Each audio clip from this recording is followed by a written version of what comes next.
शुभ सकाळ सखींनो, आज बनवूया आपण घेवर। तर बघा आपण एका भांड्यामध्ये गरम तूप घेतलेलं आहे।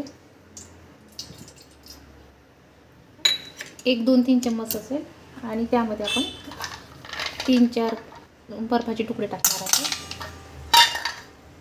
आणि हे फेटायचं।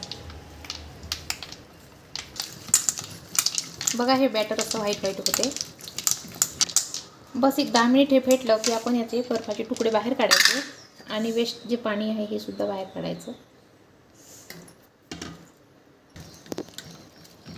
बघा हे छान मऊ झालं, कारण याला बर्फ काढल्यावर मी 10 मिनिट छान फेटून घेतलेला आहे।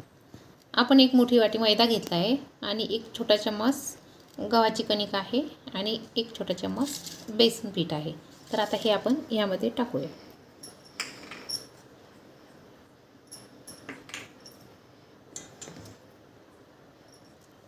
थोडं थोडं पाणी टाकून आपण आता हे भिजवायचं। याच्यामध्ये गुठळ्या नाही झाल्या पाहिजे।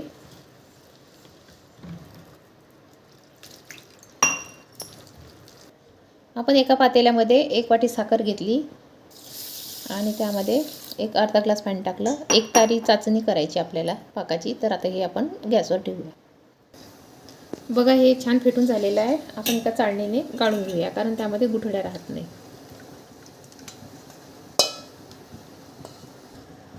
बघा आपण एका भांड्यामध्ये बर्फ घेतलं। आता हे बॅटर जे आहे याच्यावर ठेवायचं थोडा वेळ।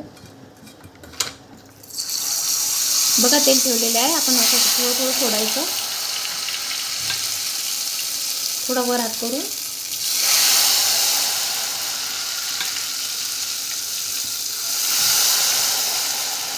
असं 8-10 वेळा तरी आपल्याला टाकावं लागतं। याला मधात थोडंसं असं होल करायचं आहे, कारण काढायला इझी झालं पाहिजे।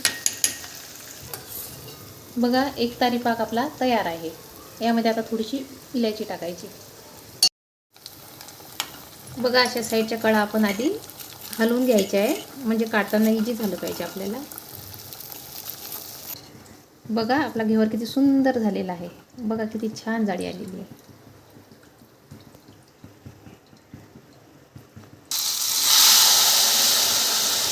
बघा आता मी सर्व असे करून घेणार आहे। बघा किती छान जाडी आली। हे घेवर मी पहिल्यांदाच करत आहे, तरी माझे बघा परफेक्ट झालेले आहे। तर तुमचे सुद्धा होतीलच। तर आपण याच्यावरती आता पाक टाकूया। गंज नाही आला बघा, असं याच्यावरती पाक टाकून घ्यायचा आहे। याच्यावरती रबडी सुद्धा टाकतात।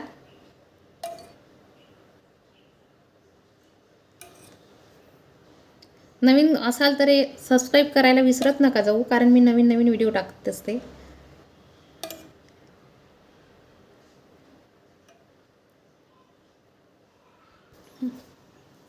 बघा किती छान झालेले आहे। आता यातला पाक सुद्धा मुरलेला आहे, तर आपण तोडून बघूया। बघा खूप मऊ झालेले आहे आणि जाडी तर बघा एकच नंबर। तुम्ही पण बनवा आणि टेस्ट बघा कशी लागते ते। आवडल्यास लाईक करा, शेअर करा आणि सबस्क्राईब करायला विसरू नका। आणि इंस्टा फेसबुकवाले फॉलो करा।